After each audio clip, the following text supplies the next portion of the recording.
Hi, I'm Miles Porter. If you're awake right now, that's all right.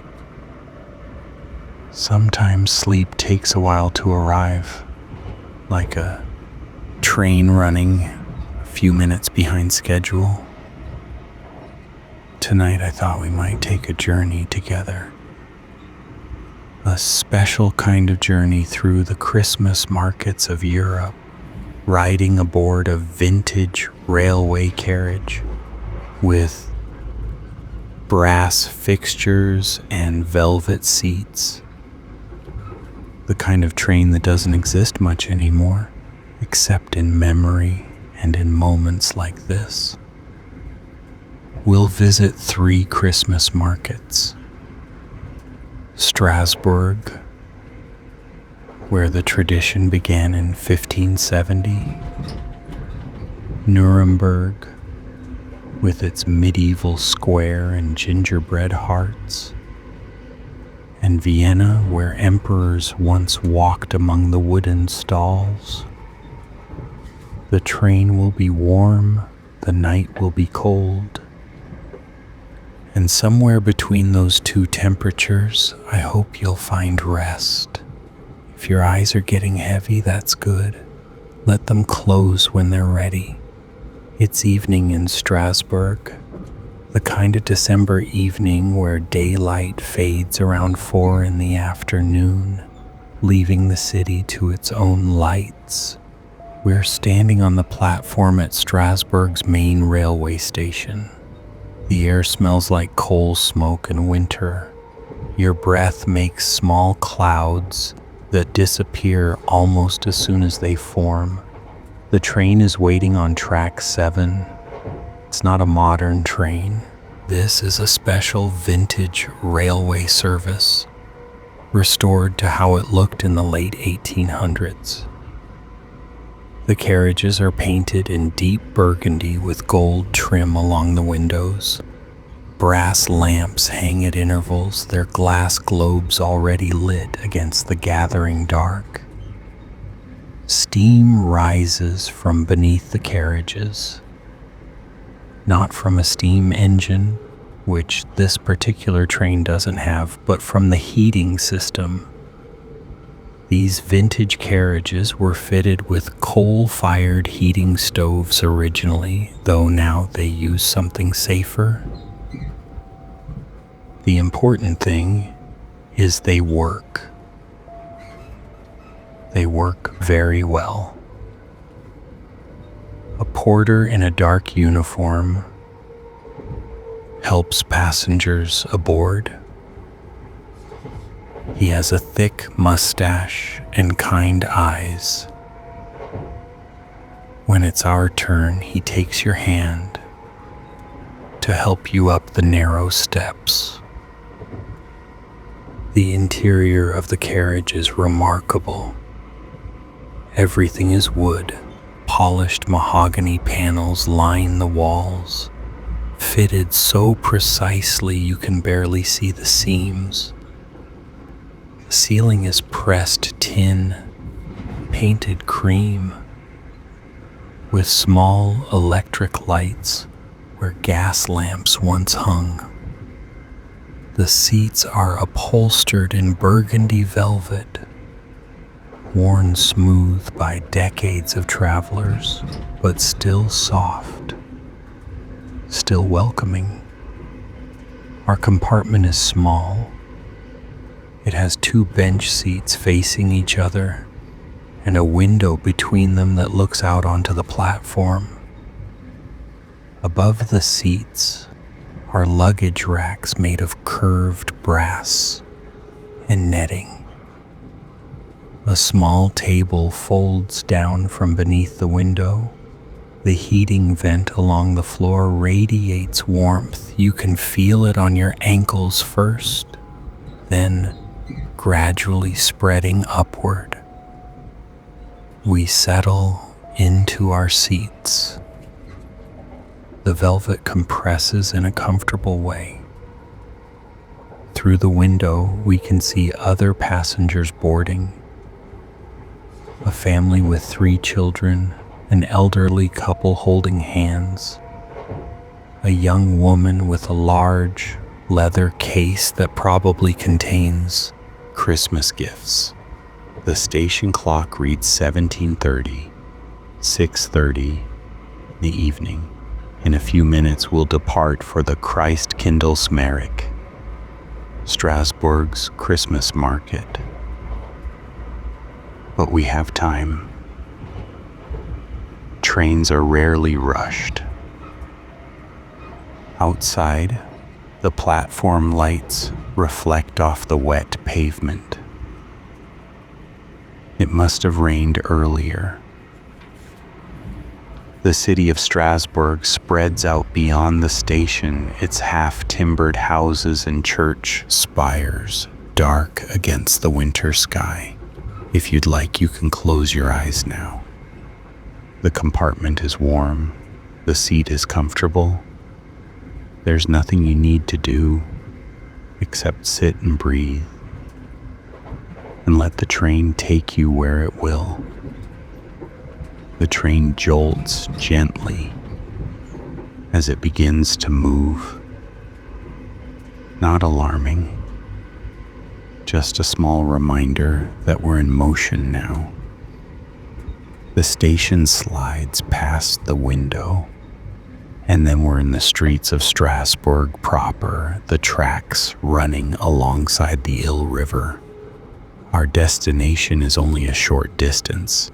This particular train service makes several stops through the evening, ferrying visitors from the station to the Christmas market and back again. It's a vintage experience, they call it. A way to arrive in style. 3 minutes later, we slow. The train eases to a stop at a small platform that has been set up near Place Kleber, the city's central square. We step down onto wooden planks. The Christmas market spreads before us. Strasbourg's Christkindlesmarkt is not a new thing. It started in 1570, which makes it one of the oldest Christmas markets in Europe.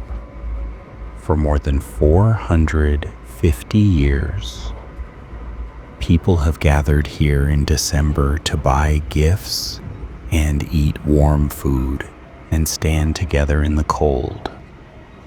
The market consists of about 300 wooden chalets, which is what they call the little stalls. Each one is made of white painted wood with a red and white striped canvas roof.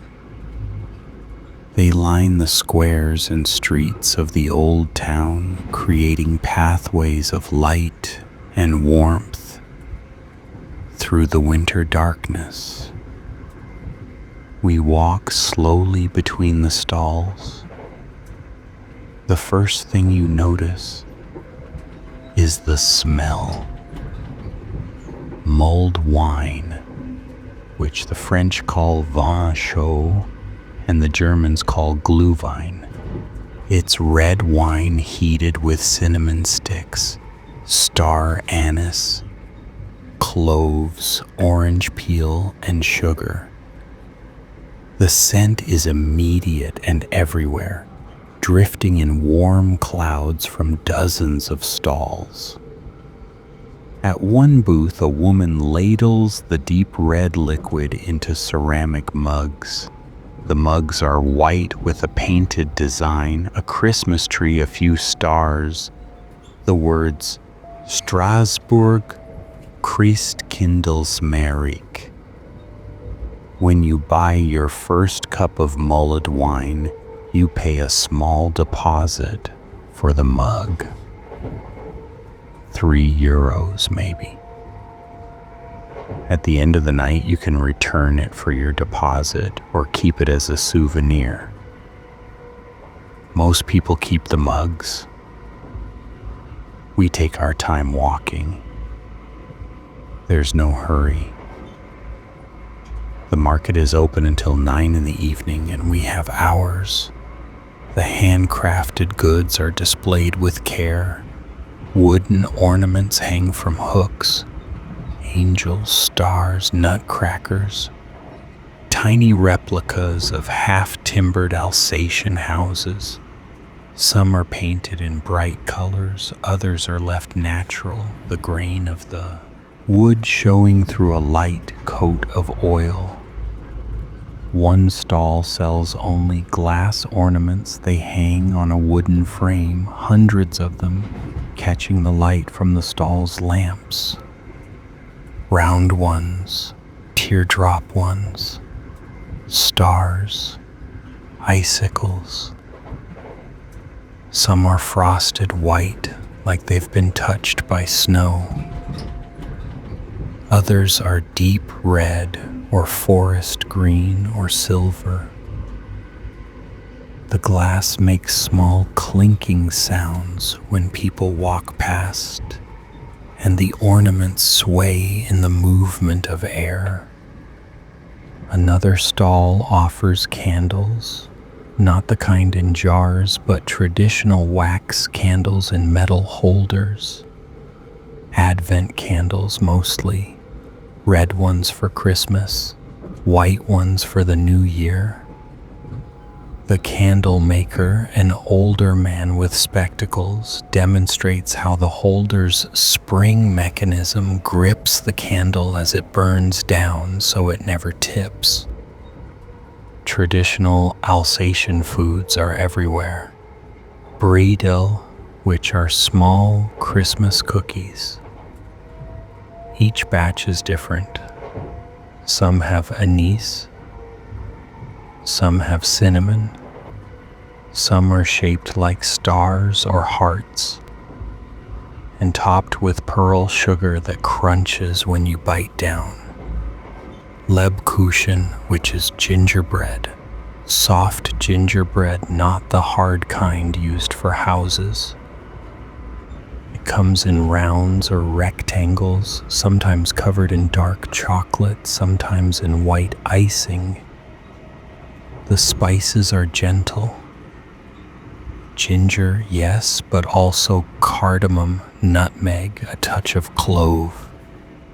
Flammekuche, which is a thin Alsatian pizza topped with creme fraiche, onions, and lardons. It's baked in a wood-fired oven right at the stall, the flames visible through the oven's opening. The heat from the oven adds to the general warmth of the market. Pretzels, of course, large, soft pretzels dusted with coarse salt. They hang from hooks in the window of a bakery stall, each one as wide as a dinner plate. And Schokrut, which is sauerkraut, cooked with various meats. Sausages, ham, sometimes pork belly. It's served in cardboard containers with a wooden fork, steaming in the cold air. We walk past a stall selling music boxes, traditional ones with wooden figures that spin when you wind the key. One of them plays Silent Night. The sound is delicate, each note clear and separate from the last. The Cathedral of Our Lady of Strasbourg rises above the market, its Gothic spire reaching 142 meters into the night sky. It's illuminated by spotlights, and the effect is dramatic. The red sandstone looks almost alive in the shifting light. In front of the cathedral, they've erected the grand Christmas tree. It's enormous. The ornaments are traditional Alsatian decorations, scaled up to match the tree's size. Stars, hearts, giant baubles in red and gold. Children stand near the tree's base, looking up. Their faces are lit by the glow of the lights. Some of them are eating something sticky. Their mittens probably covered in sugar. That's all right, that's what mittens are for. Carolers are singing near the Palais Rohan. A group of about 12 people, ranging in age from young to quite old. They wear matching red scarves and hold songbooks, though most of them seem to know the words by heart. The song is Il est né le divin enfant, which is French for he is born, the divine child. Their voices blend well. Not perfect, but sincere. The sound carries across the square, mixing with the general noise of the market. Conversation, laughter, the clatter of wooden spoons against pots, footsteps on cobblestones. We pause to listen. The cold doesn't seem as sharp when you're standing still, listening to music. After a few minutes, we move on. There's more to see. The wooden toy stalls are particularly charming. Carved animals, horses, sheep, cows, chickens. Spinning tops painted in spirals of red and blue. Wooden trains with cars that connect by metal hooks. Dollhouse furniture so detailed you can see the tiny drawer pulls and chair spindles. One toy maker is working at his stall, carving a small bird from a block of linden wood. He uses a thin knife with a curved blade, making small, precise cuts. Wood shavings fall onto his workbench. The bird is beginning to take shape. Head, beak, wings folded against its body. A child watches, fascinated. The toy maker doesn't speak, just keeps carving. When the bird is finished, he'll paint it. Blue, probably, or red. Birds can be any color in wooden form. The mulled wine is working its way into your system. The warmth spreads from your stomach outward, reaching your fingers and toes. The spices leave a pleasant taste that lingers even after you've swallowed. We walk past a stall selling honey, acacia honey, wildflower honey, chestnut honey, all in glass jars with handwritten labels. Next to the honey are jars of mustard, fig jam, and something called pain d'épices, which is spiced bread. The vendor, a woman with gray hair pulled back in a bun, offers samples of the honey on small wooden sticks. The acacia honey is very light, almost clear. The chestnut honey is dark brown and has a slightly bitter finish that complements the sweetness. Time passes in a pleasant blur.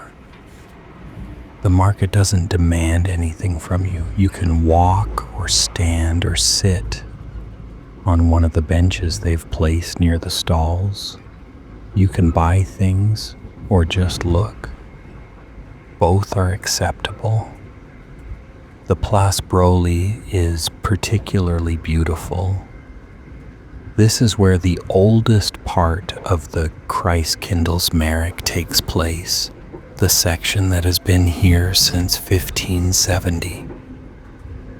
The plane trees that line the square have been strung with thousands of small lights, creating a canopy of stars overhead. We stand beneath the lights for a moment. The cold is present but not uncomfortable. You're dressed warmly. The mulled wine helps.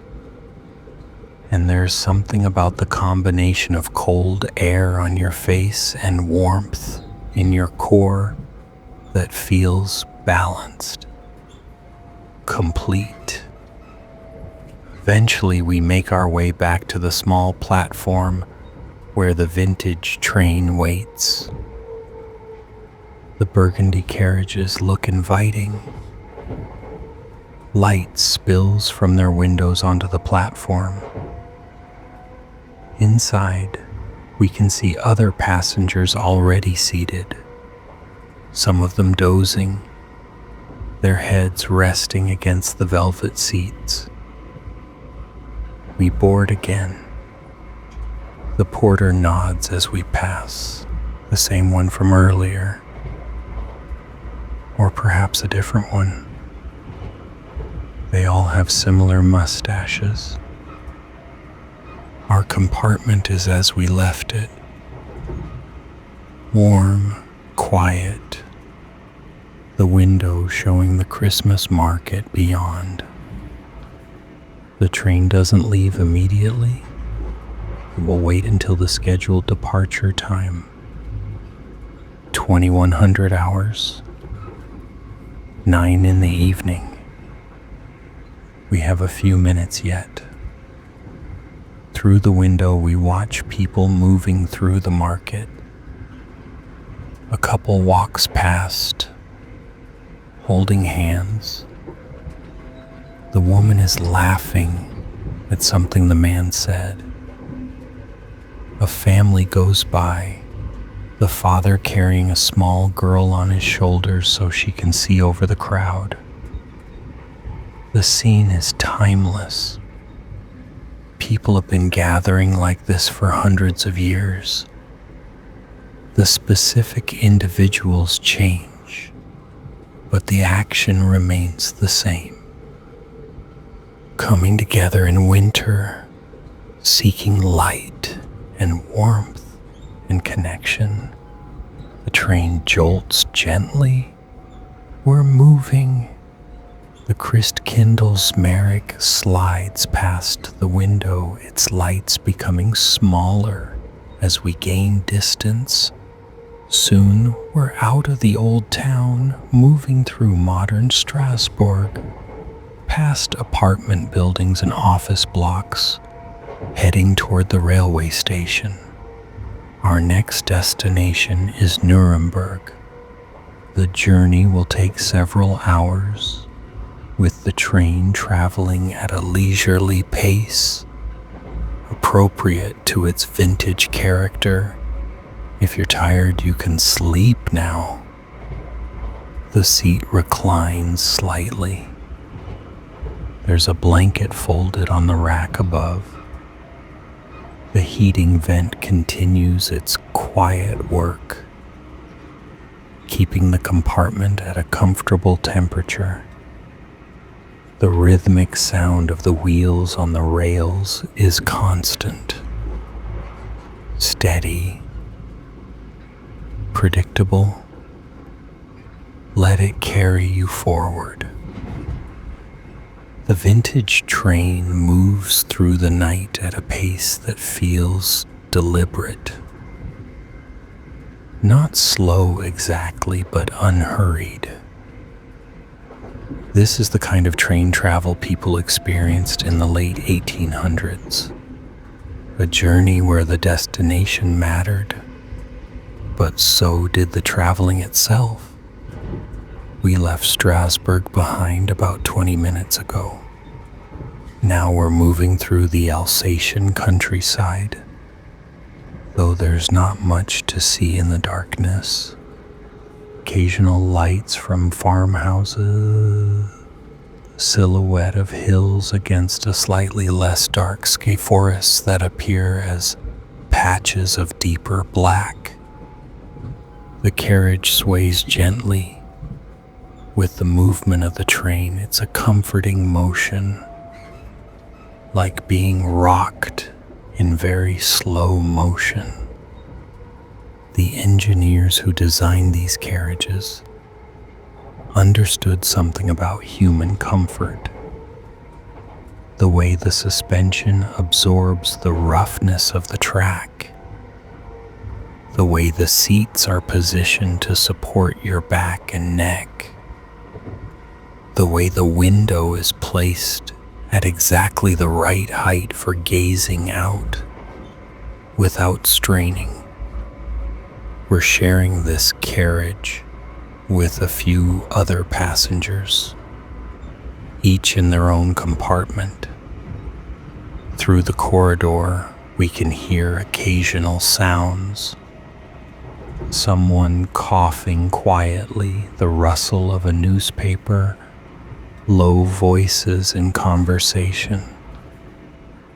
But mostly it's quiet. The heating system works beautifully. The result is steady warmth rising from the vents along the floor, spreading through the compartment in a way that feels even and natural. Outside, the temperature is probably near freezing. Inside, it's comfortably warm. The contrast is pleasant. You're aware of both temperatures simultaneously. The cold you can see through the window and the warmth you can feel against your skin. We cross a river. The Rhine, most likely.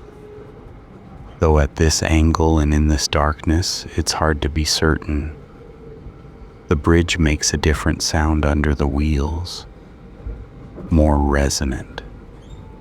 The tone changes for about 30 seconds, then we're back on solid ground. The landscape changes gradually. We're moving from the Alsatian plain into regions where the trees grow closer to the track. In daylight, you'd see pines and firs, their branches heavy with snow in winter. At night, they're just shapes darker than the darkness. A station passes, we don't stop, just slow slightly and then resume speed. The station is small, probably serving a village of a few hundred people. A single platform, a modest building with a peaked roof, a handful of lights that make small pools of brightness in the larger dark. Someone is waiting on the platform. An older man in a long coat, holding a suitcase. He watches our train pass, his face briefly visible in the light from our windows, and then he's gone, left behind in the diminishing perspective of the rails. The Victorian era travelers who first rode in carriages like this one experienced a different kind of journey than we're used to. There were no dining cars yet, not in the 1870s. If you were taking a long trip, you brought your own food, bread, cheese, cold chicken wrapped in cloth, maybe a flask of wine or beer. There were no corridors between carriages at first either. Once you boarded and the train started moving, you stayed in your compartment until the next station stop. If you needed to stretch your legs, you waited. But the Europeans improved the design faster than their American counterparts. By the 1880s, most European trains had corridor systems. allowing passengers to move through the train. Dining cars appeared, sleeping cars with actual beds, not just seats that reclined. The British and French competed to offer the most luxurious services. The Orient Express, which started in 1880, set new standards for opulence. Mahogany paneling, crystal chandeliers, meals prepared by trained chefs. It was designed to make travel itself a destination. Our train is not the Orient Express, but it shares some of that philosophy. The journey matters. The experience of traveling matters. The sensation of motion through space and time matters. We're passing through a small town now. Half-timbered houses line the street that runs parallel to the tracks. Their windows are lit. Gold rectangles against white walls and dark wooden beams. In one window we can see a Christmas tree, its lights blinking in some predetermined pattern. A church steeple rises above the houses, topped with a cross that catches the light from a street lamp below. The town is gone in less than a minute. Back to countryside. Fields that are empty now in December, waiting for spring. Stone walls separating one field from another, their tops dusted with snow that glows faintly in the ambient light. The moon is up. Not full, but substantial. Maybe 3/4. It's partially obscured by clouds, but when the clouds thin, the moonlight brightens everything. The snow becomes whiter. The trees cast shadows. The fields take on dimension and depth. One of the great pleasures of train travel is this. You can look out the window without having to steer. In a car, the driver must focus on the road, managing speed and direction, watching for obstacles. But in a train, you're free to simply observe. The landscape unfolds like a scroll being slowly unrolled, revealing itself section by section. We're about halfway to Nuremberg now. The conductor came through about 10 minutes ago checking tickets. He was polite, efficient, dressed in a period-appropriate uniform with brass buttons and a peaked cap. He punched our tickets with a small metal device that made a satisfying click. After he left, the compartment felt even quieter than before. Outside, a light snow has begun to fall, not heavy, just small flakes drifting down in the stillness. They appear suddenly in the cone of light from the carriage window, swirling in the wind created by the train's movement, and then disappear into the darkness beyond. The effect is hypnotic. Your eyes want to follow individual flakes, but there are too many, and they move too erratically. So instead you watch the overall pattern, the constant gentle descent, the way they seem to emerge from nowhere and vanish just as quickly. The heating vent continues its work. Your feet are warm. Your hands are warm. The tip of your nose might be slightly cool from being near the window, but that's all right. That small contrast keeps you oriented, aware of where you are and what you're doing, which is riding a vintage train through the night. From one Christmas market to another, for no reason except the journey itself. The train's whistle sounds, 2 long notes, a pause, then 2 more. It's a warning for a crossing ahead where the tracks intersect a road. We can see the crossing a moment later. A small country road, no cars waiting. Just the signal arms raised and the lights flashing red in the night. And then we're past it. The rhythm of the rails is constant.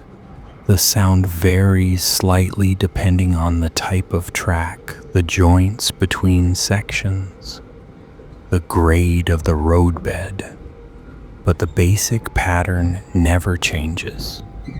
A repeated percussion that your brain quickly learns to anticipate and ignore, leaving it to work in the background, steady as a heartbeat. This is conducive to sleep. The landscape outside has changed again. We're descending into a valley. The trees are thicker here, pressing close to the tracks. Their branches are bare except for the evergreens, which stand out dark against the snow. A river appears on the left, running parallel to the tracks. It's not frozen, though ice has formed along the edges, creating lacy patterns where the water meets the bank. The moonlight reflects off the water's surface, broken into pieces by the current. We follow the river for several kilometers, the train, the water moving in the same direction at different speeds, occasionally diverging and then coming back together. There's something peaceful about water at night. It continues its work, regardless of whether anyone is watching. Flowing, eroding, transporting sediment, supporting life, utterly indifferent to human observation. The river curves away to the left. We continue straight, entering a section of forest so thick the moonlight barely penetrates. The darkness outside the window becomes complete. Now there's only the reflection of the compartment's interior in the glass. You can see yourself, ghostly and faint. The velvet seats, the brass luggage rack, the small lamp with its warm yellow light. It's like looking into a mirror and seeing not just yourself, but the entire small world you're occupying. A town appears ahead. Lights first, then buildings. This one is larger than the previous towns we've passed. Several streets, a church with a square tower. What might be a small factory on the outskirts, its windows dark for the night. The train slows. We're stopping here, apparently. The station is more substantial than the others. 2 platforms, a covered waiting area, a proper station building with arched windows. Few passengers board. We can hear their footsteps in the corridor. Voices murmuring, luggage being lifted into racks. Then the whistle sounds again, and we're moving. Slowly at first, then building speed. The town falls away behind us. More countryside. More forest. More small villages appearing and disappearing like beads on a string. Time passes, you might be getting sleepy now. That's all right, that's the goal, really. To ease you into sleep through gentle motion and quiet observation. The train will reach Nuremberg soon. Another hour, perhaps. But there's no urgency. If you sleep now and wake later, we'll still be moving. If you stay awake, you'll see Nuremberg appear gradually, the scattered lights of suburbs consolidating into the denser patterns of a city. Either way, the journey continues. The wheels on the rails, the sway of the carriage, the warmth from the heating vent, the darkness outside punctuated by occasional lights, all of it working together to create a cocoon of comfort and motion, carrying you forward through the night. The train slows gradually. No sudden braking. Just a gentle decrease in speed that your body registers without alarm. We're entering Nuremberg. The suburbs appear first. Modern apartment buildings with lit windows, a shopping center, its parking lot nearly empty at this hour. Street lights making regular pools of brightness along the roads that cross above or below the tracks. Then older buildings, the kind with decorative facades and peaked roofs. Nuremberg has been rebuilding itself since the war. Much of the old city was destroyed in 1945, but they've worked carefully to restore what was lost, using old photographs and architectural plans, matching materials and techniques, trying to recreate what once was. The result is a city that feels old, even though much of it is relatively new. The train enters the main station, Nuremberg Hauptbahnhof, a large modern facility with multiple platforms and high arched glass ceilings. Our vintage train looks somewhat out of place here, a visitor from another era. We come to a complete stop. The porter appears, opening the compartment door, helping passengers down onto the platform. The narrow steps, the outstretched hand, the transition from train to station. Outside the station, the cold is sharp. Colder than Strasbourg. The temperature is probably -2 or -3 Celsius, just below freezing. But we're not outside for long. The Christmas market is close. Walking distance. Through the old town's southern gate and into the Altstadt, the historic center. The Nuremberg Christkindlesmarkt occupies the Hauptmarkt, the main market square, It's one of the most famous Christmas markets in the world. About 2 million visitors come here each year during the 4 weeks of Advent. The market dates back to at least 1628, though historians believe it probably existed in some form even earlier. The first written evidence is a wooden box from 1628 with an inscription referring to the Kindlesmarkt.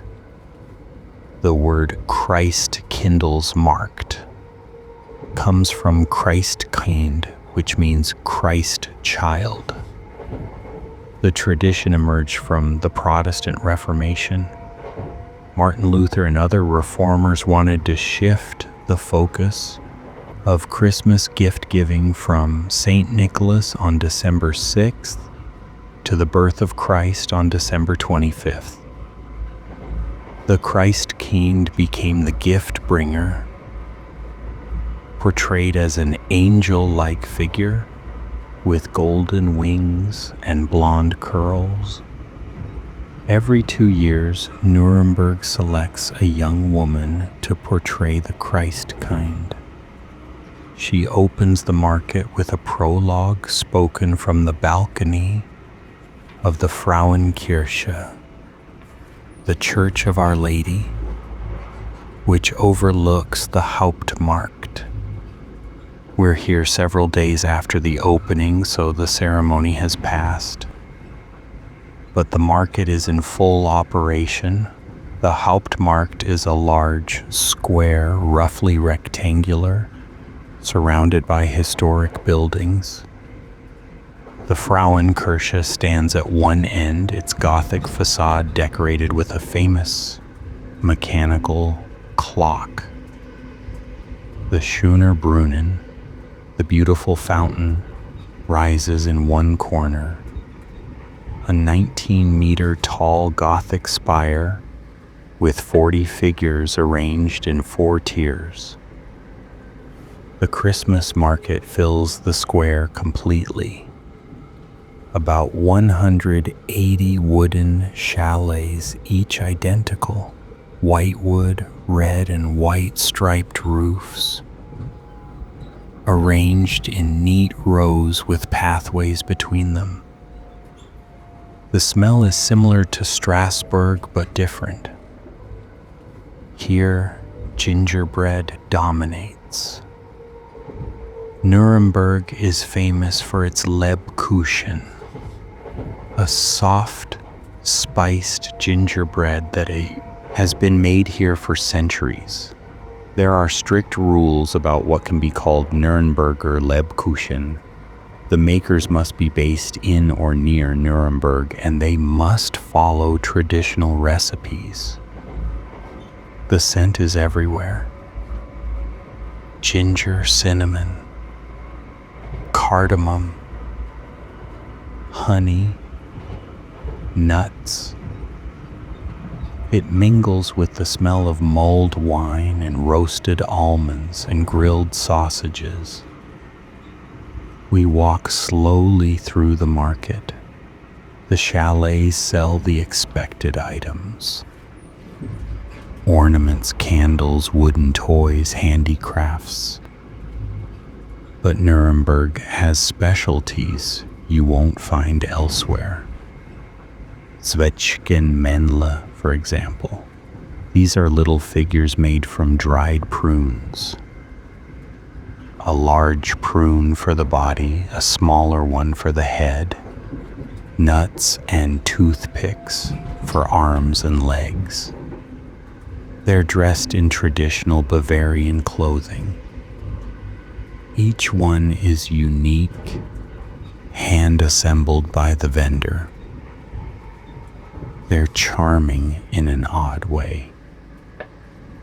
Whimsical. The kind of thing you buy not because you need it, but because it makes you smile. Lebkuchenherzen are everywhere. These are large gingerbread hearts, hard rather than soft. decorated with icing. They hang from ribbons, their surfaces covered with messages in white or pink icing. Ich liebe dich. I love you. Frohe Weihnachten. Merry Christmas. For meine Schatz. For my treasure. Some of the messages are romantic. Some are humorous.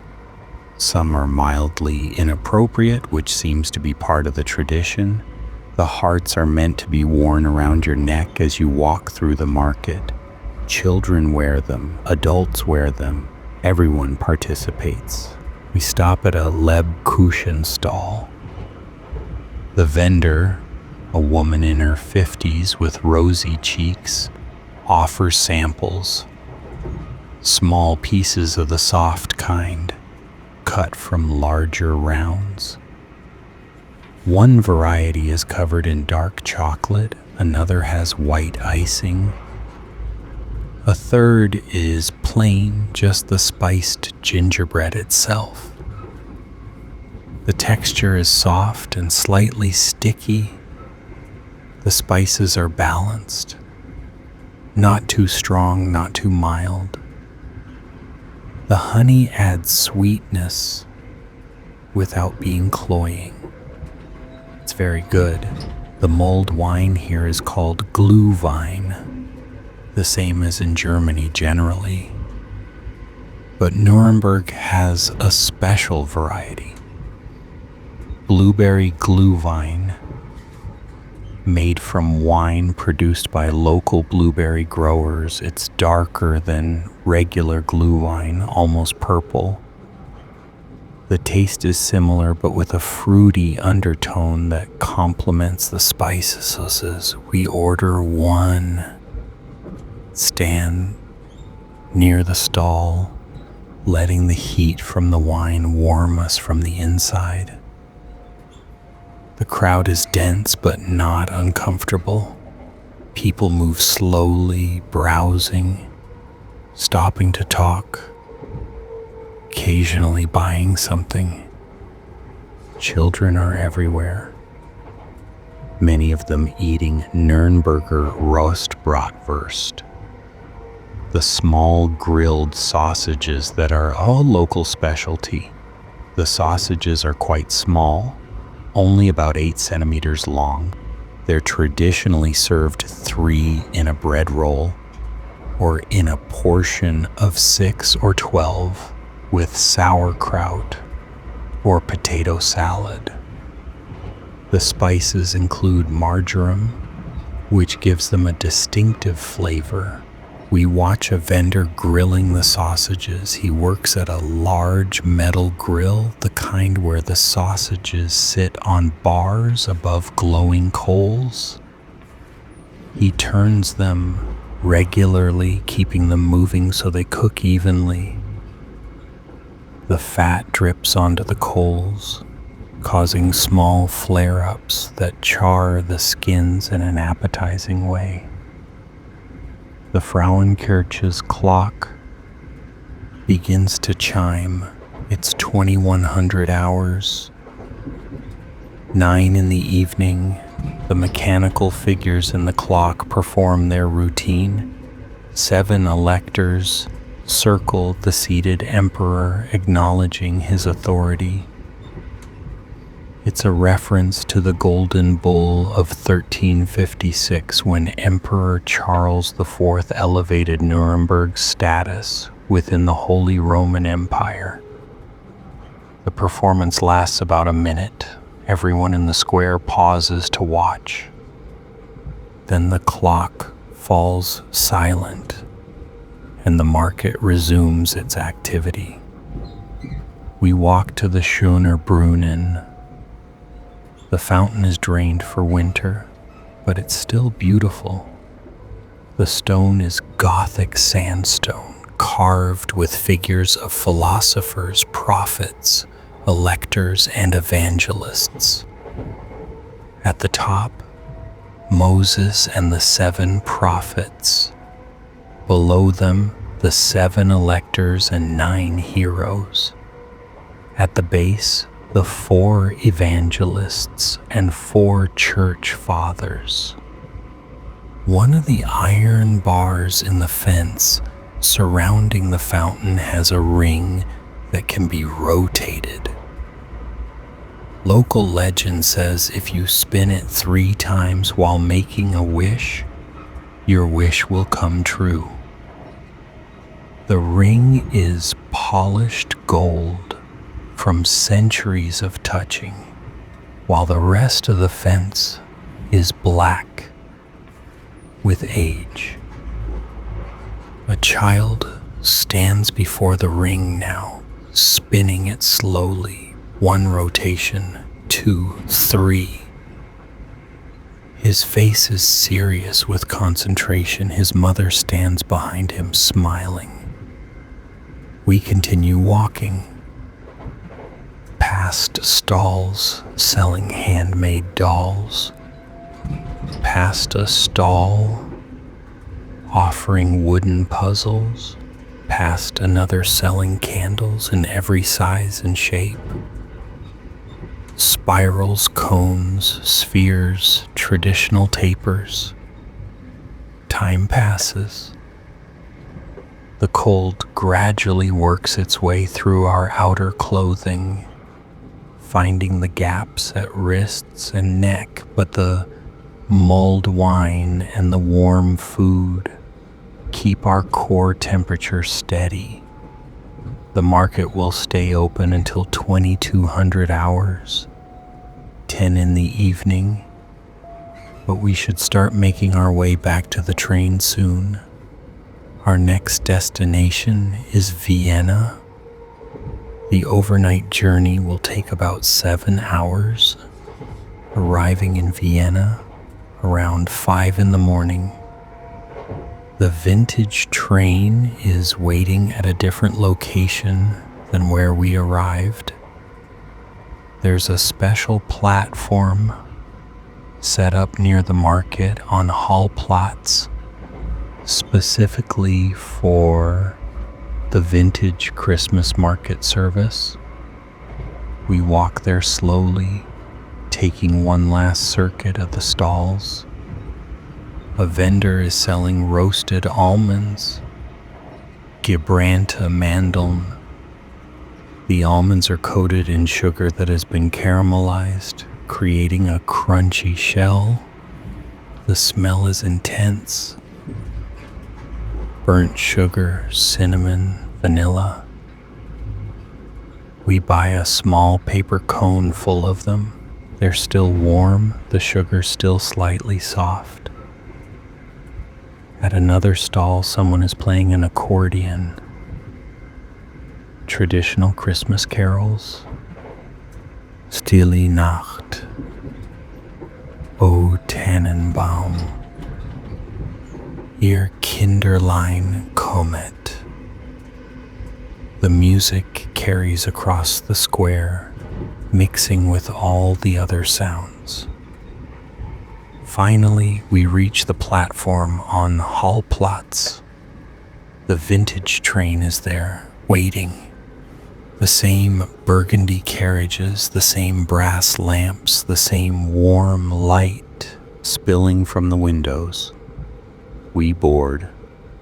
Our compartment has been prepared for sleeping.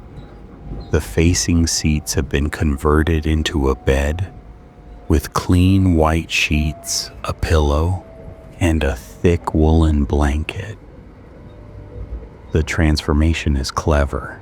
The seat backs fold down to create a flat surface and cushions fill in the gaps. It's not as elaborate as a proper sleeping car from the Orient Express, but it's comfortable. The porter explains the arrangement. The window can be opened slightly for fresh air, if desired. The heating will continue through the night, though at a lower setting to avoid overheating. The door locks from inside. There's a wash basin and a small cabinet with soap and towels. If we need anything during the night, there's a button to call the porter. but most passengers sleep undisturbed until morning. We thank him. He nods and moves on to the next compartment. The train is scheduled to depart at 22:30. 10:30 in the evening, we have a few minutes to settle in. Through the window, we can see the last stragglers leaving the market. The vendors are beginning to close up their stalls, securing the wooden shutters, counting the day's receipts. The Frauenkirche's facade is still illuminated, the clock face glowing. The square is gradually emptying, the crowd thinning to scattered groups and individuals. It's peaceful to watch.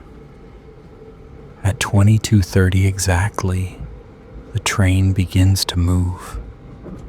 The departure is so gentle you barely notice it at first.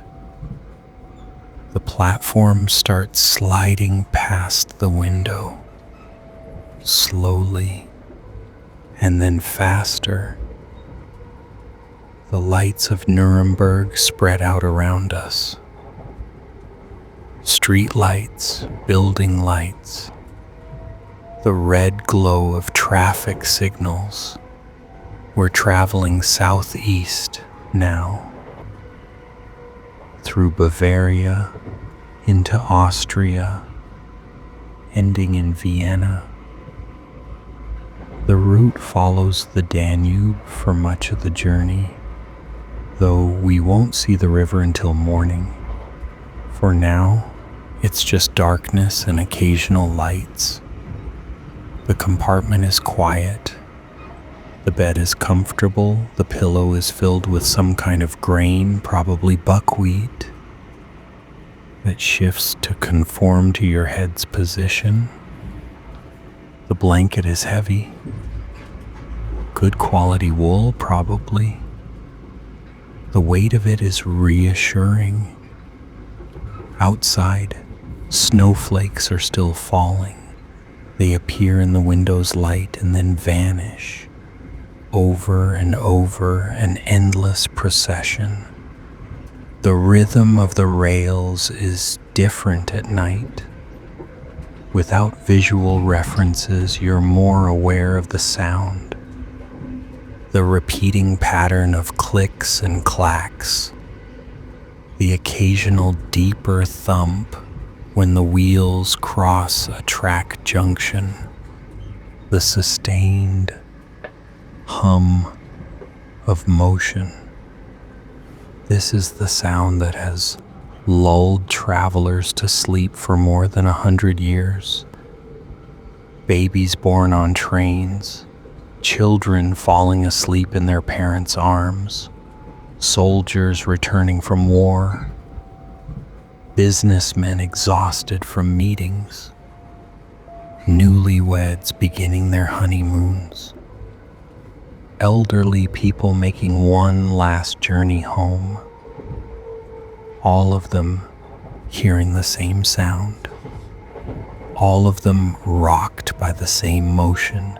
The Victorian travelers called it the sleep of the rails. It was recognized as a distinct phenomenon, different from sleeping in a bed. Not quite as deep, but restorative in its own way. A sleep that incorporated movement, that acknowledged you were in transit between one place and another. Some people couldn't sleep on trains, found the motion disturbing rather than soothing.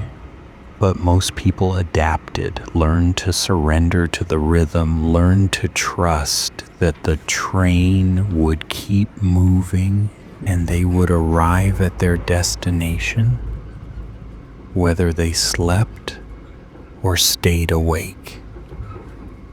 Our train is moving through a forest now. We can't see it, but we can sense it. The darkness outside the window is complete, without even the faint glow you get from reflected snow in open country. The heating vent continues its work. The temperature in the compartment is perfect. Not too warm, not too cold. Just comfortable enough to allow sleep. If you're still awake, you might notice how your breathing has changed. Slower, deeper. The gaps between breaths slightly longer than during waking hours. Your body knows what it's doing. It's preparing for sleep, making adjustments without consulting you. Heart rate decreasing, muscle tension releasing, thoughts becoming less linear, more associative. This is the boundary state. Not quite awake, not quite asleep. The period when dreams start to bleed into waking consciousness, when the rules of logic loosen, when anything seems possible. In this state, the motion of the train feels even more pronounced. You can feel each curve, each slight change in speed. Your body sways with the carriage, incorporating its movement into your own internal sense of motion. It's not unpleasant. It's like being held, like being carried. The train moves through a station without stopping. We see it for just a moment. A platform, a small building, a single lamp, and then it's gone, absorbed back into the darkness. Someone is walking in the corridor. Slow footsteps, then a pause, then a door opening and closing. Another passenger preparing for bed, probably. The train continues. If you close your eyes now, you might see patterns, geometric shapes that pulse and shift, colors that don't quite exist. These are phosphenes, the visual noise your brain generates when there's no external input. Harmless and strangely beautiful. The snow is still falling. You can hear it occasionally when the wind picks up, tiny taps against the window glass. Like small fingers knocking very gently.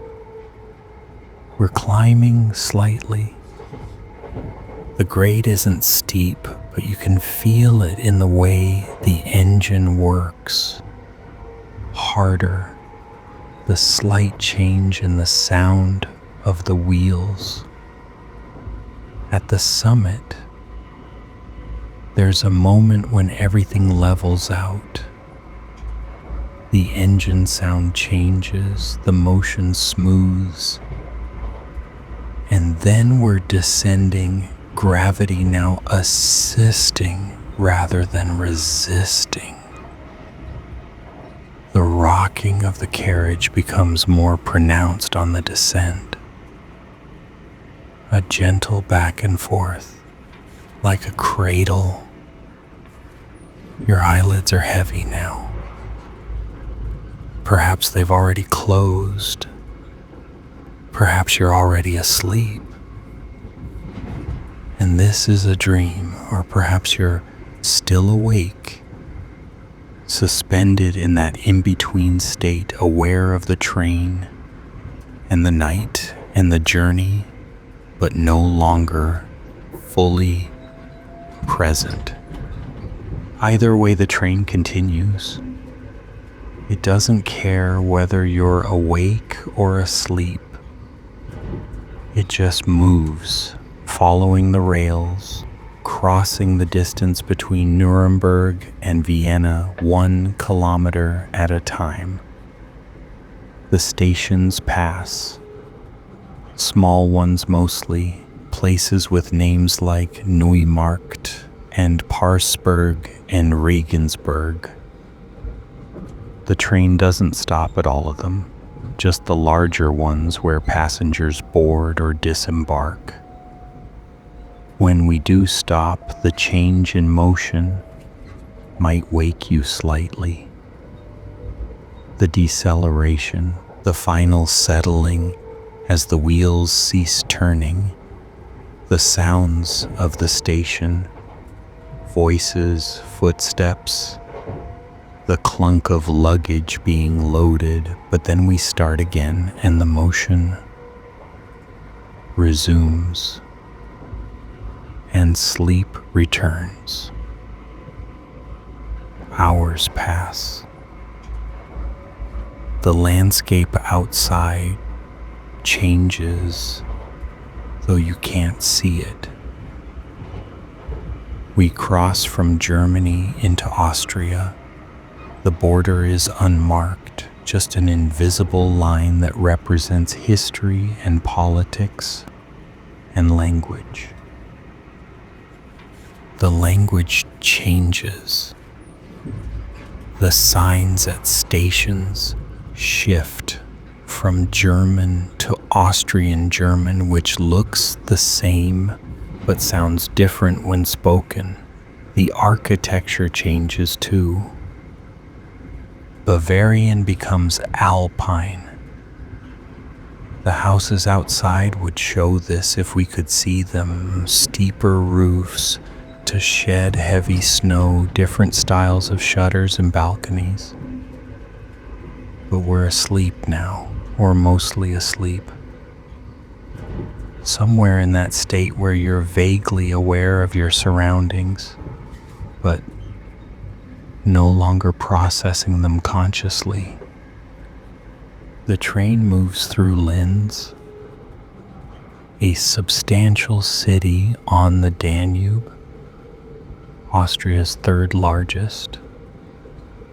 The lights are more numerous here even at 3 a.m. Street lights, building lights, the glow from the old town on the south bank of the river. The train follows the Danube now, sometimes close to the river, sometimes pulling away. The route was designed to serve the towns along the valley. Enns, Amstetten, Sankt Pölten, places that grew wealthy from river trade in medieval times. The sky begins to lighten around 5 a.m. Not sunrise yet, but the first hint that sunrise is coming. The darkness becomes slightly less absolute. You can start to distinguish the horizon from the sky. We're approaching Vienna. The porter knocks gently on the compartment door. 3 soft raps. Guten Morgen. Wien in 20 Minuten. Good morning. Vienna in 20 minutes. The knock is designed not to startle, just to inform. If you're already awake, you acknowledge it. If you're asleep, you gradually surface toward waking. The compartment is still warm. The heating has been on all night, maintaining that perfect temperature. Outside, it's probably -4 or -5 Celsius. Cold enough that the window shows frost crystals around its edges, delicate fern-like patterns spreading across the glass. Through the parts of the window not frosted over, you can see the outskirts of Vienna, apartment buildings, industrial areas, the infrastructure that surrounds every large city. The sky is pale gray. Dawn is perhaps 30 minutes away. The sun will rise around 7:40 at this time of year, this far east. Vienna appears gradually, first the suburbs, then denser development, then the unmistakable architecture of the inner city.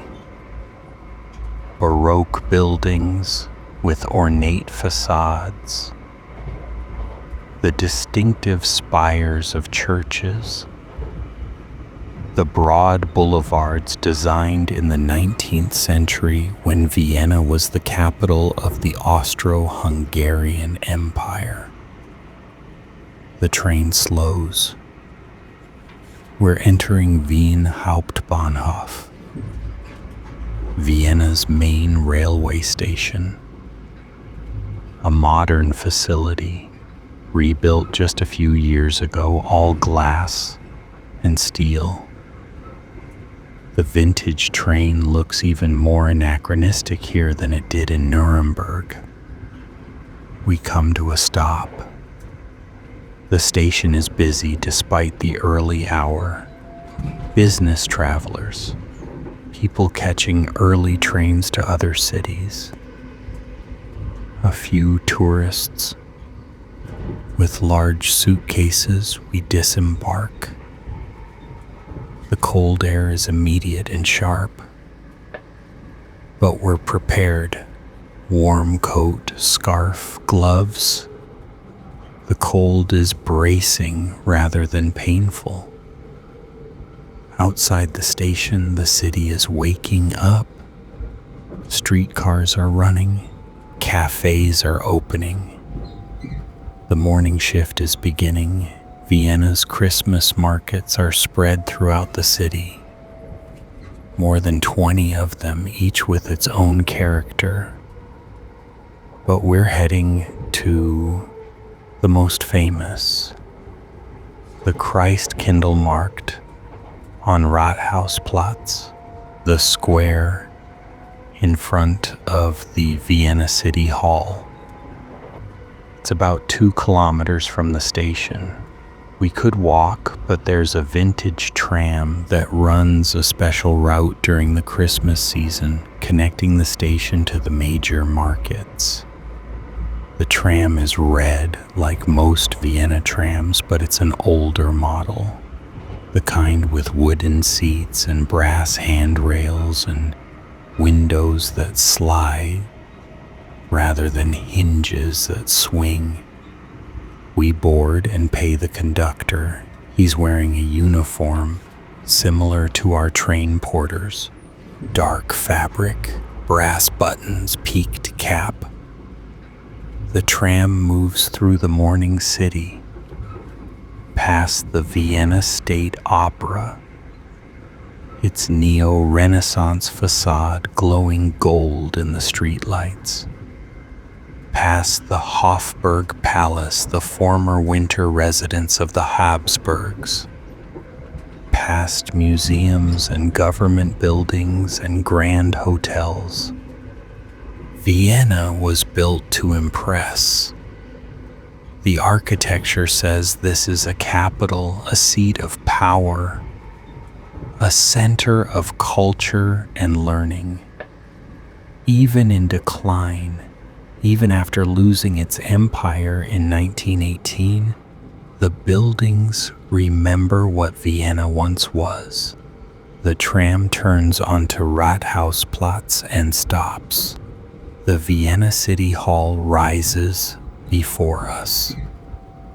A massive neo-Gothic building in pale stone, completed in 1883.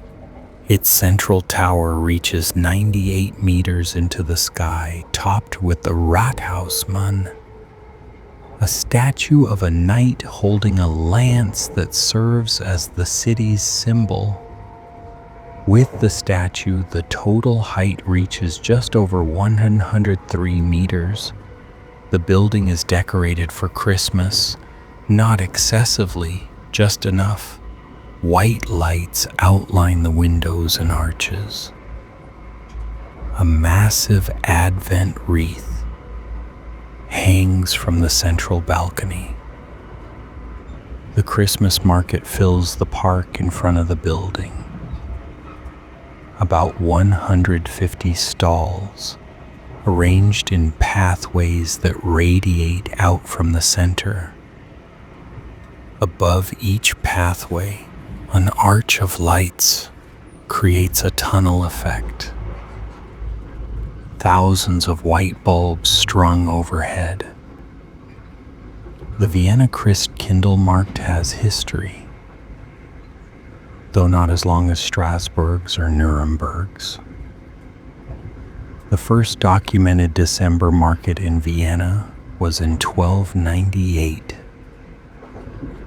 when Duke Albrecht the Erkischer granted permission for winter merchants to sell their goods. But the modern Christmas market as we know it didn't become a fixture until the late 20th century. Still, Vienna does Christmas markets with style. This is, after all, the city of Mozart and Strauss, of coffee houses and waltzes, of imperial balls and opera premieres. They understand pageantry. The market is just opening at 6:30 in the morning, and the vendors are raising their shutters, arranging their goods, starting their mulled wine vats. We're among the first visitors. The air is cold and still. The cold in Vienna feels different from the cold in Strasbourg or Nuremberg. Sharper, more penetrating. This is continental climate.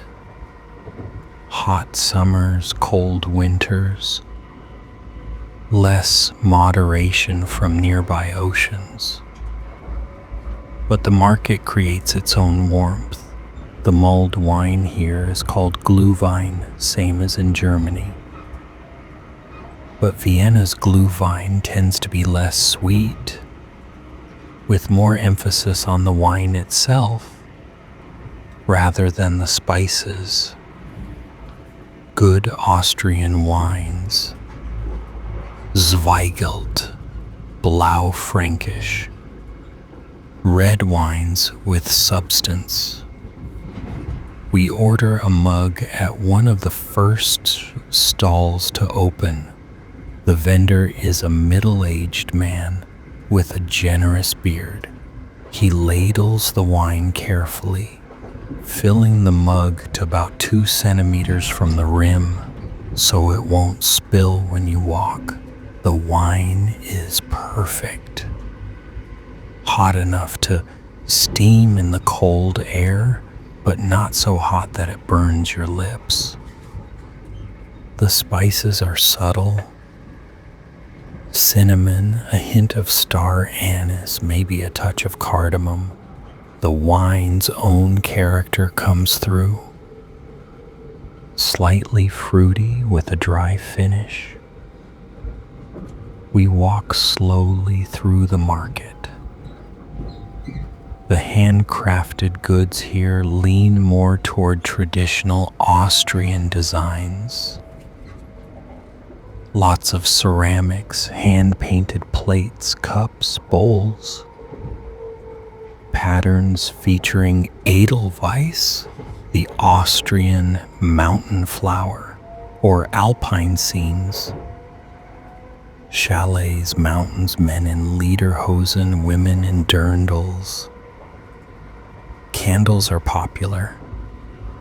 Not just ordinary candles, but elaborate ones carved with intricate patterns. One vendor specializes in Advent candles. Tall, thick candles with numbers marked down the side, meant to be burned a little each day during the 4 weeks before Christmas, Another stall sells music boxes, traditional Austrian ones with carved wooden cases inside. Cylinder mechanisms play familiar melodies. Edelweiss, The Blue Danube, Silent Night, which was written not far from Vienna in the town of Oberndorf in 1818. We watch the music box vendor wind one of his pieces. He turns the key slowly, then releases the mechanism. The cylinder begins to rotate, its tiny pin plucking the metal comb. The sound is delicate and precise. Silent Night emerges note by note, each tone clear and separate. The food stalls are opening now. The smells begin to circulate. Roasted chestnuts, grilled sausages, fresh baked pastries. Vienna has different specialties from Strasbourg and Nuremberg. Kaiserschmarrn, for example. This is a shredded pancake traditionally served with fruit compote. The vendor makes it in a large flat pan, pouring in a generous amount of batter enriched with eggs and butter.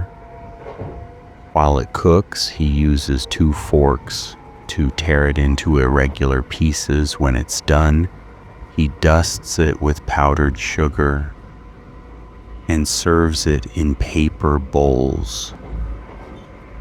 We order one to share. The Kaiserschmarrn is hot and fluffy, the sugar melting into the crevices. The apple compote is tart and sweet at once, a good contrast to the rich pancake. Kartoffelpuffer are potato pancakes, crispy on the outside, soft on the inside, served with applesauce or sour cream. The vendor fries them in a large pan, several at once, turning them when the edges brown. Maroni, which are roasted chestnuts. They come in paper cones, still hot from the roasting pan, their shells split from the heat. You have to peel them yourself, which is part of the experience. The flesh inside is sweet and mealy. And of course, traditional Viennese baked goods. Vanilla kipferl, crescent-shaped cookies made with ground nuts and covered in vanilla-scented powdered sugar.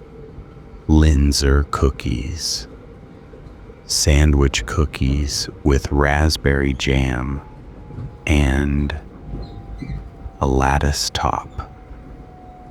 Lebkuchen, though the Viennese version is slightly different from Nuremberg's, less spiced, more honey-forward. The sun is rising now. The sky shifts from gray to pale yellow, then to pink, then to blue. The first direct sunlight hits the top of the City Hall tower, making the stone glow. The crowd is growing. More vendors have opened their stalls. More visitors are arriving. The market is coming to life. We walk past a stall selling Christmas ornaments, traditional Austrian ones. Glass balls in red and gold, wooden stars, angels made of straw, miniature versions of alpine houses complete with tiny shutters and smoking chimneys. Another stall offers nativity figures, not the whole scene, but individual figures that you can mix and match. Mary, Joseph, the baby Jesus, shepherds, wise men, animals, each one hand-carved from wood and painted with care. The craftsmanship is evident. These aren't mass-produced items. Each piece shows the marks of hand tools, the slight variations that come from human work. Vienna's market has a quieter feel than Nuremberg's. It's the time of day. Maybe it's the Austrian temperament which tends toward restraint. Or maybe it's just the space itself. The park is larger, the stalls more spread out. Whatever the reason, there's a sense of calm here. Even as the crowd grows, the market never feels frantic. We find a bench near one of the light tunnels. The bench is cold, but after a few minutes of sitting, our body heat begins to transfer to the wood, making it more comfortable. From here, we can watch the market in motion. Vendors calling out their wares, families browsing together, couples holding hands, solo travelers like us, just observing. A brass band is setting up near the central Christmas tree. 5 musicians, trumpet, trombone, tuba, French horn, and percussion. They're wearing matching red jackets with gold braiding, traditional Austrian brass band uniforms. They begin to play Christmas carols, but arranged for brass. The sound is bright and clear in the cold air. O du fröhliche, es wird schon gleich dumper, leise rieselt der Schnee. People stop to listen. Some sing along, others just stand, letting the music wash over them. The tree behind the band is enormous. It comes from the Austrian Alps every year, donated by a different region. The ornaments are traditional Austrian symbols: red hearts, gold stars, wooden birds, glass icicles. At the top, a large star made of metal and lit from within. We stay on the bench for a while. The cold gradually works through our clothing, but we're in no hurry to move. This is the 3rd Christmas market, the last stop on our journey. We've traveled from Strasbourg, where the tradition began, to Nuremberg, where it became famous, to Vienna, where it achieved elegance.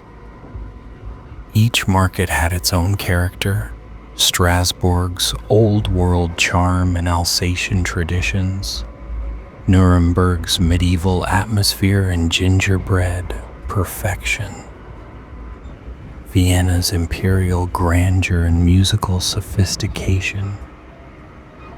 But they share common elements: the wooden stalls, the mulled wine, the handcrafted goods, the food, the lights, the sense of gathering together in the cold and dark, creating warmth and community through shared celebration. This is what the Christmas markets are, really. A way of resisting winter, of acknowledging its hardness but refusing to be defeated by it, of saying it's cold and dark, but we're here together and we have light and warmth and food and drink and each other. The brass band finishes their set. The musicians pack up their instruments and disappear into the crowd. The market continues, We finish our mulled wine. The mug is empty now, but still warm. We could return it for our deposit, but like at the other markets, we decide to keep it. A souvenir. A physical memory of this place. The vintage tram will take us back to the station eventually. But not yet, there's time. The morning is still young. We walk through the market one more time. Past the stalls we've already seen, discovering new ones we missed before.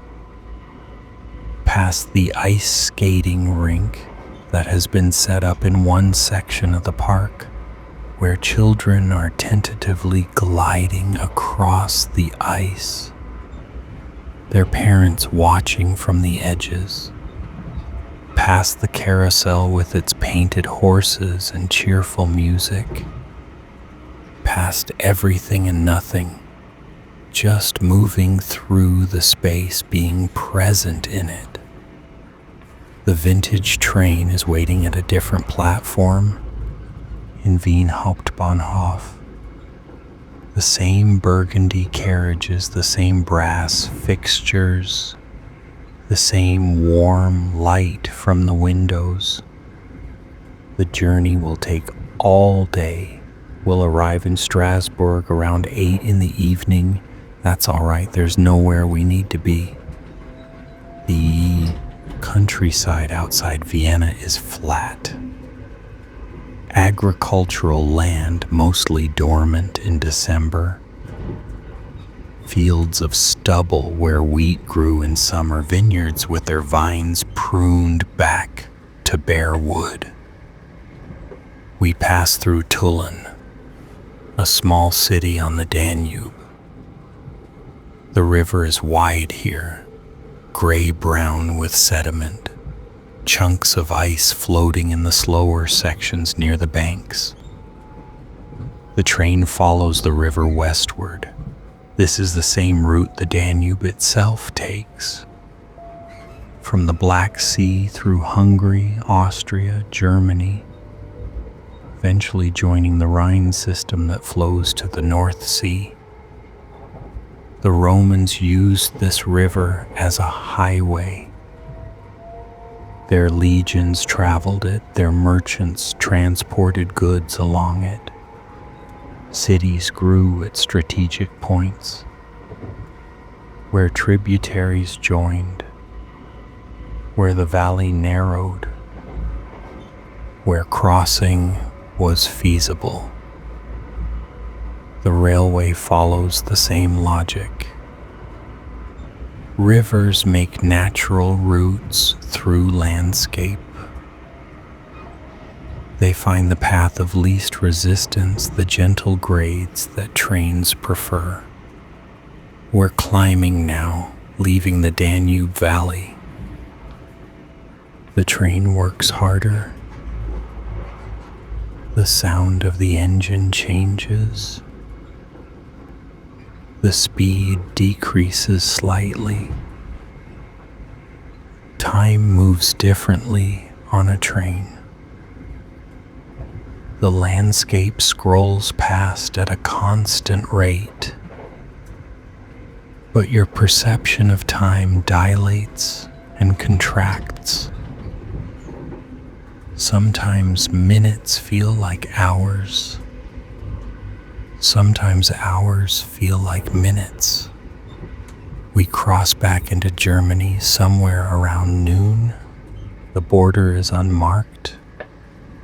The landscape doesn't change.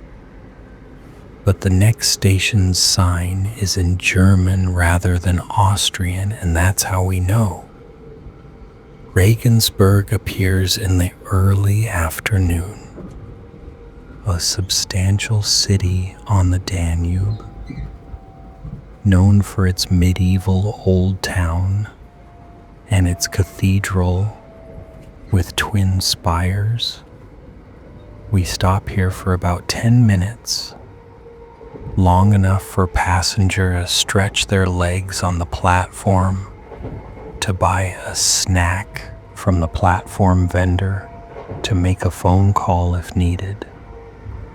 A family boards, parents and 2 children, probably 7 and 9 years old. They take the compartment next to ours. We can hear them through the wall. Excited voices, laughter, footsteps. The train begins moving again. The children press their faces against the window, watching the city fall away. One of them says something in German, pointing at a church. The parents respond, their voices patient and calm. It's pleasant hearing family conversation, even in a language you might not fully understand. The tones convey meaning. Love, patience, the gentle guidance of parents, helping children navigate the world. We're in Bavaria now. The landscape has changed again. More forested, the hills are steeper. The houses show the characteristic Bavarian style. Whitewashed walls, dark wooden beams, steep roofs with wide eaves. The sky has clouded over, not dark storm clouds, just a general overcast that softens the light, removes shadows, makes everything look slightly two-dimensional. It might snow later. The afternoon wears on. We pass through Nuremberg around 3 in the evening, but we don't stop at the Christmas market station. Just the main Hauptbahnhof, briefly, then onward. Würzburg, Aschaffenburg, Frankfurt. The train stops at each city's main station, picking up a few passengers, letting off a few others. The light is fading. Not sunset yet, but the afternoon is visibly transitioning toward evening.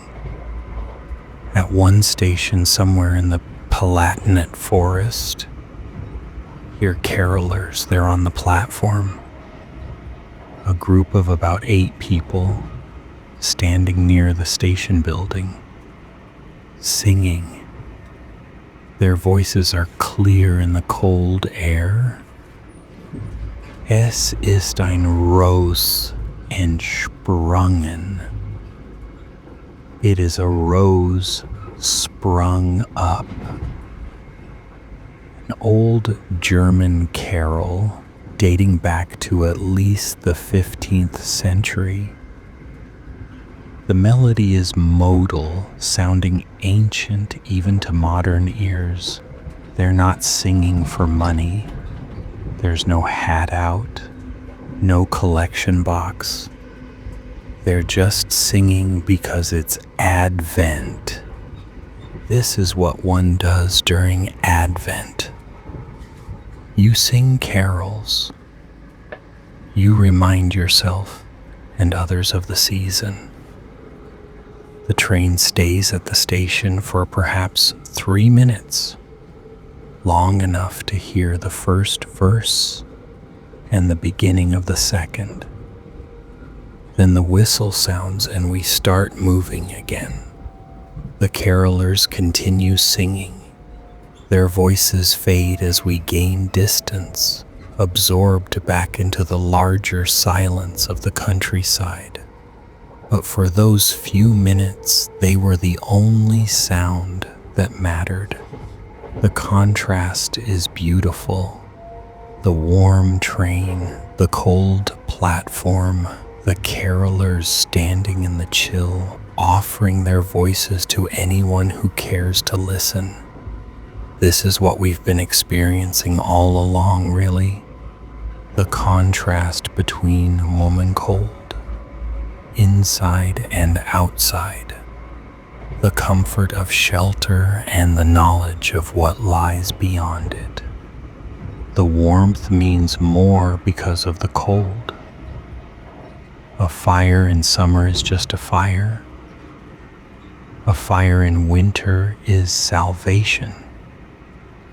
The same principle applies to other comforts. Food tastes better when you've been hungry. Rest is sweeter after effort. Companionship is more precious when you've been alone.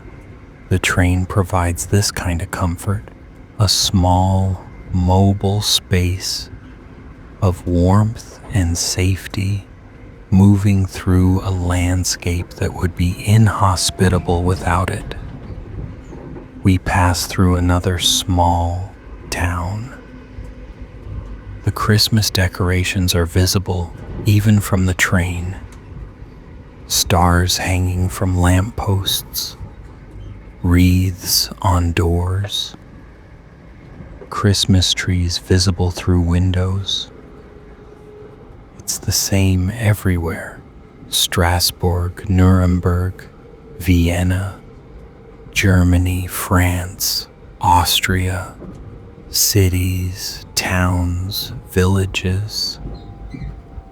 Everyone decorating, everyone preparing, everyone observing the season in their own way. The sun sets around 4:30. The sky turns orange, then red, then purple, then dark. Stars begin to appear, though the overcast clouds obscure most of them. The train's interior lights become more prominent as the outside darkens. Our reflection appears in the window glass, ghostly and translucent. We're getting close to Strasbourg now. Maybe another hour. The landscape is familiar from the outward journey. The same forests, the same fields, the same small towns. But it feels different traveling in this direction. West instead of east. Ending instead of beginning. The Rhine appears on the right. We cross it on a long iron bridge. The water dark beneath us. This is the border between Germany and France, though like all the borders in the European Union, it's just a legal distinction, not a physical barrier. The train doesn't slow. We cross into France at speed, the rails singing beneath us. Strasbourg's suburbs appear. Industrial areas first, then residential neighborhoods, then the denser development of the city proper. The cathedral spire is visible in the distance, lit from below by spotlights. The train slows.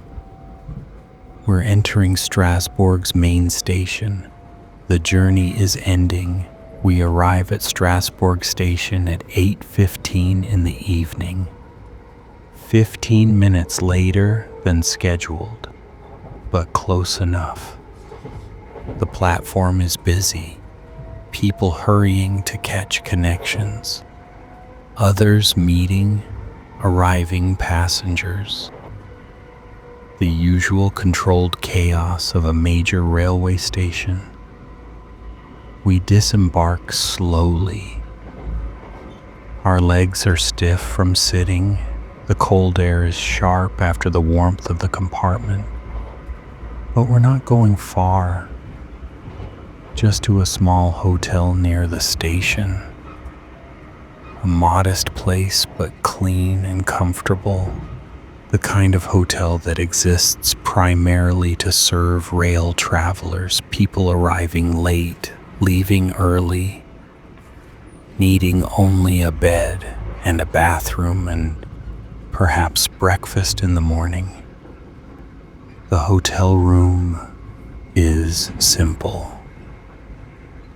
A bed, a desk, a chair, a window looking out onto a quiet street, a small bathroom with a shower and clean towels. We open the window slightly. The cold air flows in, mixing with the room's warmth. From somewhere nearby, we can hear the sounds of the city. Traffic, voices, the distant music from the Christmas market, which is still open. But we don't go back to the market. We've seen enough, experienced enough. The journey is complete. Instead, we prepare for sleep. The bed is firm but not hard. The sheets are clean and smooth. The pillow is filled with down, soft and supportive. We turn off the lights. The room falls into darkness except for the ambient light from outside. Street lights, building lights, the glow from the city's general illumination. The sounds of Strasbourg continue. The city doesn't sleep just because you do. It keeps moving, keeps working, keeps living.